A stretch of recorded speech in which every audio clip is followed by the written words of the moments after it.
राम राम। आप लोग जानते होंगे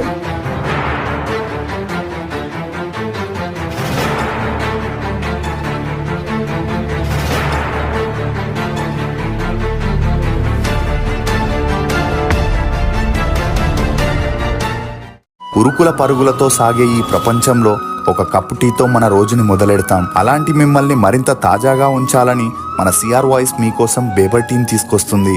ఊటీలో పండే 3 రకాల ఆకులతో తయారైన బేబర్ టీ మిమ్మల్ని ఎల్లప్పుడూ ఆరోగ్యంగా ఉత్సాహంగా ఉంచుతుంది. ఇందులో 5 ఫ్లేవర్స్ ఉన్నాయి. కమెంట్ సెక్షన్ లో ఇచ్చిన వెబ్సైట్ లింక్ తో వెళ్ళి మీకు నచ్చిన ఫ్లేవర్ ని రుచి చూడండి. రిపబ్లిక్ డే సందర్భంగా స్క్రీన్ పై కనిపించే కూపన్ కోడ్ ని వాడితే 10% డిస్కౌంట్ ని కూడా పొందుతారు. నమస్తే folks, welcome to my channel. Folks శాంతంగా ఉంటేనే జీవితంలో దృఢంగా ఉండగలరు. ఎందుకంటే చల్లగా ఉన్నప్పుడు అత్యంత దృఢంగా ఉండే ఇనుము కూడా వేడెక్కితే బలహీనం అయిపోతుంది. అసలు నేను ఈ మాట చెప్పడానికి గల కారణం క్రికెటర్ వీరేంద్ర సెహ్వాగ్ విడాకుల విషయమే. ఇక ఇప్పట్లో వివాహ బంధం నీటి మీద బుడగలాగా మారింది. ఏ సెలబ్రిటీ ఎప్పుడు పెళ్లి చేసుకుంటారో, ఎందుకు విడిపోతారో తెలియని పరిస్థితి. ముఖ్యంగా ఇండియన్ క్రికెటర్ల పర్సనల్ లైఫ్ కూడా హీరోయిన్లుగా మారి ఒకరి తర్వాత ఒకరు విడాకులు తీసుకొని విడిపోతున్నారు. అలా మహమ్మద్ షమి, శిఖర్ ధావన్, హార్దిక్ పాండ్యా, యుజ్వేంద్ర చాహల్, మనీష్ పాండే విడాకులు తీసుకోగా తాజాగా ఈ లిస్టులోకి ఇండియన్ మాజీ క్రికెట్ ప్లేయర్ వీరేంద్ర సెహ్వాగ్ చేరినట్లు తెలుస్తుంది. ఇతను 2004లో ఆర్తి అహ్లావత్ అనే ఆమెను పెళ్లి చేసుకోగా వీరిద్దరికి ఏర్పడిన కొన్ని మనస్పర్ధాల కారణంగా తమ 21 ఏళ్ల వివాహ బంధానికి విడాకులతో ఫుల్ స్టాప్ పెడుతున్నట్లు వార్తలు అన్ని చోట్ల హల్చలవుతున్నాయి. అసలు వీరేంద్ర సెహ్వాగ్ విడాకుల్లో ఎంతవరకు నిజం ఉంది, నమ్మలేని నిజాల్ని ఈ వీడియోలో చెప్పడానికి నేను ప్రయత్నిస్తాను. మీరు మాత్రం ఈ వీడియోని పూర్తిగా చూడండి. వీరేంద్ర సెహ్వాగ్ అలియాస్ వీరు. ఇతను 1978 అక్టోబర్ 20న నజఫ్గఢ్ లోని ఒక మధ్యతరగతి వ్యవసాయ కుటుంబంలో జన్మించాడు. తండ్రి కృష్ణ సెహ్వాగ్, తల్లి కృష్ణ. ఇతనికి మంజు, అంజు అనే 2 అక్కలు, వినోద్ అనే తమ్ముడు కూడా ఉన్నాడు. ఇక ఇతని తండ్రి హర్యానాకి చెందిన వారై ఉండి అక్కడ పండే ఫ్రూట్స్, వెజిటేబుల్స్ ని సిటీకి తీసుకొచ్చి అమ్ముతుండేవారు. ఈ క్రమంలోనే ఢిల్లీలోనే కుటుంబంతో సెటిల్ అవ్వగా తల్లి హౌస్ వైఫ్ గా ఉండేది. ఇదిలా ఉంటే సెహ్వాగ్ తన స్కూలింగ్ ని ఢిల్లీలోని అరోరా విద్యా స్కూల్లో చదివాడు. చదువుల్లో అంతంత మాత్రమే ఉన్న సెహ్వాగ్ సచిన్ క్రికెట్ ఆడే విధానానికి ఇన్స్పైర్ అయి తనలాగే క్రికెట్ ఆడాలని చిన్నప్పటి నుండి ప్రాక్టీస్ చేస్తుండేవాడు. ఇదిలా ఉంటే అదే సమయంలో సెహ్వాగ్ కజిన్ కి పెళ్లి చేయాలని ఒక అమ్మాయిని వెతుకుతున్నప్పుడే దీపా అహ్లావత్ అనే అమ్మాయితో అతనికి పెళ్లి ఫిక్స్ చేశారు. అలా ఈమె అక్క కూతురు ఆర్తి అహ్లావత్ అవ్వగా ఈ రిలేషన్ తోనే ఆర్తి సెహ్వాగ్ అన్నా చెల్లెళ్ళ వరుస అవుతారని చెప్పొచ్చు. ఇక వీరిద్దరూ కలిసినప్పుడు సెహ్వాగ్కి 7 ఏళ్లుంటే ఆర్తికి 5 ఏళ్ల వయసు ఉండేది. అలా అప్పటి నుండి వీరిద్దరికి మంచి ఫ్రెండ్షిప్ ఏర్పడింది. ఇదిలా ఉంటే సెహ్వాగ్కి క్రికెట్ ప్రాక్టీస్ లో బాల్ తన మూతికి తగిలి ముందున్న పళ్ళు ఊడిపోయాయి. దీంతో సెహ్వాగ్ తండ్రి ఇకపైన క్రికెట్ వదిలేసి చదువులపై దృష్టి సారించమనడంతో సెహ్వాగ్ ఏం చేయలేని పరిస్థితుల్లో పడ్డాడు. అలా 1 ఇయర్ క్రికెట్ కి దూరంగా ఉన్న కొడుకు బాధని అర్థం చేసుకున్న తల్లి భర్తకి నచ్చజెప్పడంతో అందుకు తండ్రి మరోసారి గాయపడితే ఎప్పటికీ క్రికెట్ ఆడలేవని హెచ్చరిస్తూ ఒప్పుకున్నాడు. దీంతో సెహ్వాగ్ ఆనందానికి అవధులు లేకుండా పోయాయి. అలా తన స్పోర్ట్స్ టీచర్ అయిన శశి సెహ్వాగ్ టాలెంట్ కి ఇంప్రెస్ అయి తనని వికాస్పూరిలోని గవర్నమెంట్ సెకండరీ స్కూల్లో జాయిన్ అవ్వమని ఒక సలహా ఇచ్చాడు.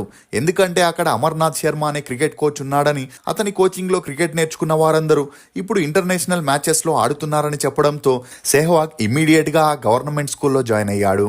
అలా ఆ తర్వాత ఢిల్లీలోని జామియా మిలియా ఇస్లామియా అనే కాలేజీలో బీఎస్సీ కోర్సులో జాయిన్ అయ్యాడు. ఇక ఈ క్రమంలోనే ఆర్తితో ఉన్న స్నేహం కాస్త సన్నిహిత్యంగా మారి వీరిద్దరూ ప్రేమలో పడ్డారు. ఇక వీరిద్దరూ కలిసి తిరుగుతున్న వరుసకి అన్నా చెల్లెలు కావడంతో ఎవరూ పట్టించుకునేవారు కాదు. ఇదిలా ఉంటే సెహ్వాగ్ ఎలాగైనా అండర్-19 క్రికెట్ మ్యాచ్ లో తను సెలెక్ట్ అయితే ఈజీగా ఇండియన్ టీమ్ కి సెలెక్ట్ అవ్వొచ్చని, అలా తనకి వచ్చిన నేమ్ ఫేమ్ తో హ్యాపీగా లైఫ్ ని లీడ్ చేయొచ్చని ట్రై చేసిన అందులో సెలెక్ట్ అవ్వలేకపోయాడు. దీంతో తన కోచ్ సలహా మేరకు ఢిల్లీలోని మద్రాస్ క్లబ్ తరపున క్రికెట్ ఆడుతూ తన ఖర్చులకి తానే సంపాదించుకునేవాడు. ఇక అలా సెహ్వాగ్ అండర్-19 సెలక్షన్స్ లో ఎన్నిసార్లు ఆడినా తన పూర్ పర్ఫార్మెన్స్ కారణంగా సెలెక్ట్ అవ్వలేక క్రికెట్ ని వదిలేసి తండ్రి చెప్పినట్లు తన ఎడ్యుకేషన్ ని పూర్తి చేసి ఒక జాబ్ లో జాయిన్ అవ్వాలని డిసైడ్ అయ్యాడు. కానీ అప్పట్లో సతీష్ శర్మ అనే సెలెక్టర్ ఒకసారి మద్రాస్ క్లబ్ తరపున సెహ్వాగ్ ఆడే తీరుని చూసి ఇంప్రెస్ అయి తనని 1997లో ఢిల్లీ క్రికెట్ టీమ్ లో జాయిన్ చేపించుకున్నాడు. అలా సెహ్వాగ్ ఢిల్లీ క్రికెట్ టీం నుండి రంజీ ట్రోఫీ, దులీప్ ట్రోఫీలో మంచి స్కోర్ చేయడంతో అప్పట్లో ఇండియన్ క్రికెట్ టీం సెలెక్టర్ గా ఉన్న కె శ్రీకాంత్ గారు సెహ్వాగ్ పర్ఫార్మెన్స్ కి ఫిదా అయి అతనికి సపోర్ట్ చేయడం మొదలెట్టాడు. ఇక అదే సమయంలో రమణ లంబా అనే క్రికెటర్ ఉన్నట్టుండి అస్వస్థతకి గురై మరణించడంతో అతని ప్లేస్ లో మరో ప్లేయర్ ని సెలెక్ట్ చేయాలని బీసీసీఐ చూస్తున్నప్పుడే శ్రీకాంత్ గారు సెహ్వాగ్ సెహ్వాగ్ ని రెఫర్ చేయగా 1999లో సెహ్వాగ్ ని ఇండియన్ టీంలో సెలెక్ట్ చేశారు. అలా మొదటి వన్డే మ్యాచ్ పాకిస్తాన్ పై కావడం, ఆ మ్యాచ్ లో సెహ్వాగ్ ఒక్క రన్ కే అవుట్ అవ్వడంతో తన పర్ఫార్మెన్స్ కి ఇండియన్ క్రికెట్ బోర్డు అసంతృప్తి చెంది సెహ్వాగ్ ని 1.5 ఇయర్ ఇండియన్ టీం నుండి దూరం పెట్టారు. ఇక ఈ క్రమంలోనే సెహ్వాగ్ ఆర్తిని పెళ్లి చేసుకోవాలని డిసైడ్ అయి ఆర్తికి పెళ్లి ప్రపోజల్ పెట్టగా ఆమె కూడా ఇమీడియట్ గా ఒప్పుకుంది. ఇదే విషయం ఇరు కుటుంబ సభ్యులకి చెప్పగా అందరూ షాక్ కి గురయ్యారు.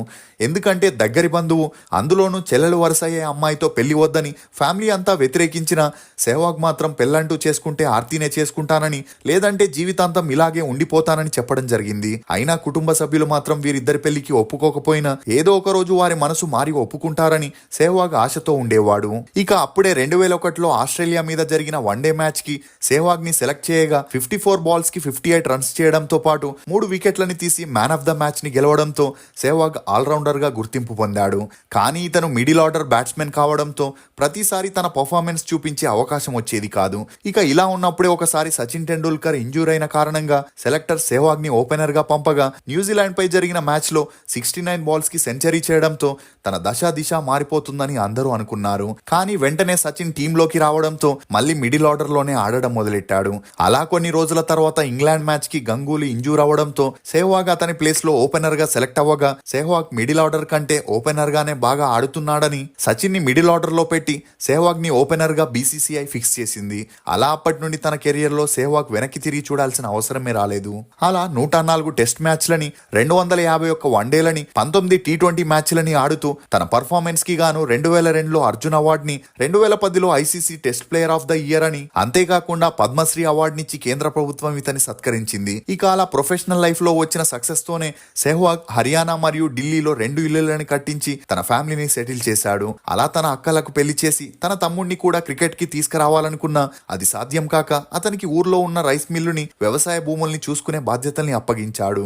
ఇక అలా క్రికెట్ మ్యాచెస్, కమర్షియల్ యాడ్స్ మరియు రియల్ ఎస్టేట్ బిజినెస్ల ద్వారా సెహ్వాగ్ 500 కోట్ల నెట్వర్త్ ని కలిగి ఉన్నాడనే చెప్పొచ్చు. ఇదిలా ఉంటే ప్రొఫెషనల్ గా సక్సెస్ అయిన పర్సనల్ లైఫ్ లో మాత్రం తను ప్రేమించిన అమ్మాయితో పెళ్లికి పెద్దలంతా ఒప్పుకోకపోవడంతో తమకి వేరే దారి లేక సెహ్వాగ్ ఆర్తి ఇద్దరూ కలిసి పారిపోయి సీక్రెట్ గా పెళ్లి చేసుకున్నారు. ఇక ఈ విషయం బయటికి తెలిస్తే కొడుకు కెరియర్ కి దెబ్బ పడుతుందని కుటుంబ సభ్యులు ఆలోచించి ఆర్తి ఇంట్లో ఒప్పించి 2004 ఏప్రిల్ 22న గ్రాండ్ గా ఇరు కుటుంబ సభ్యుల సమక్షంలో పెళ్లి జరిపించారు. కానీ సెహ్వాగ్ ఫ్యామిలీకి మాత్రం ఈ పెళ్లి ఇష్టం లేక ఢిల్లీ వదిలి హర్యానాకి వెళ్లిపోతే సెహ్వాగ్ తన భార్యతో కలిసి ఢిల్లీలో తమ లైఫ్ ని స్టార్ట్ చేశాడు. అలా వీరి అన్యోన్య సంసారానికి గుర్తుగా 2007లో ఆర్యవీర్ అనే అబ్బాయి, 2010లో వేదాంత్ అనే మరో అబ్బాయి జన్మించాడు. ఇదిలా ఉంటే 2011లో హర్యానాలోని జజ్మీర్ లో సెహ్వాగ్ ఒక ఇంటర్నేషనల్ స్కూల్ ని స్టార్ట్ చేసి గవర్నమెంట్ ఇతనికి గిఫ్ట్ గా ఇచ్చిన 23 ఎకరాల భూమిలో ఒక స్పోర్ట్స్ అకాడమీని స్టార్ట్ చేశాడు. అలా ఈ అకాడమీ ద్వారా చాలా మంది తమకి నచ్చిన స్పోర్ట్స్ ట్రైనింగ్ ని తీసుకొని ఆ అకాడమీ ద్వారా నేషనల్, ఇంటర్నేషనల్, స్టేట్ లెవెల్లో పార్టిసిపేట్ చేస్తున్నారు.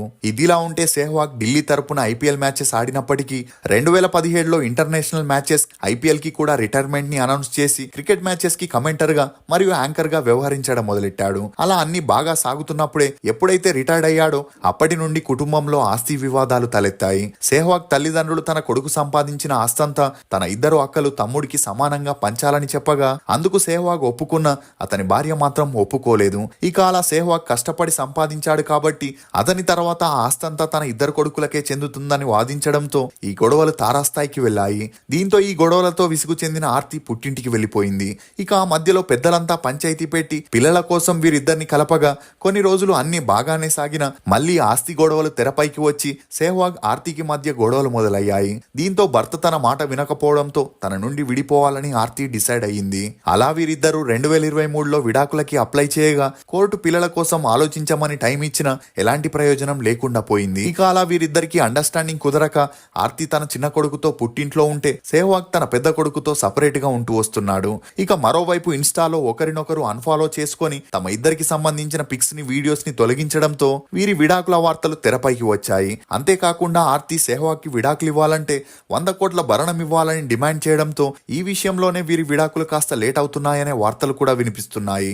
దీంతో త్వరలోనే సెహ్వాగ్ అఫీషియల్ గా తన విడాకుల విషయాన్ని అనౌన్స్ చేసే ఛాన్సెస్ ఉన్నాయని చెప్పొచ్చు. మీరు సెహ్వాగ్ ఆర్తి విడాకుల విషయంలో ఏమనుకుంటున్నారో మీ అభిప్రాయాన్ని కమెంట్ సెక్షన్ లో తప్పకుండా తెలియజేయండి. ఫోక్స్, మన అనుకున్న వారు దూరం అయితే తట్టుకోవడం కష్టమే. కొంతమంది వారిని తలుచుకుంటూ బాధలోనే ఉండిపోతే మరికొంతమంది వారితో ఉన్న మధుర జ్ఞాపకాలని గుర్తు చేసుకుంటూ జీవితంలో ముందుకు వెళ్ళిపోతారు. ఇది ఫోక్స్ వీరేంద్ర సెహ్వాగ్ వాక్ విడాకుల్లో కొన్ని నమ్మలేని నిజాలు. ఈ వీడియో మీద మీ అభిప్రాయాన్ని కమెంట్ సెక్షన్ లో తప్పకుండా తెలియజేయండి. మేము చేసిన ఈ వీడియో మీకు నచ్చినట్లయితే ఒక లైక్ ద్వారా మీ సపోర్ట్ ని మాకు తెలియజేయండి. For more interesting videos please subscribe to CR voice. Thank you.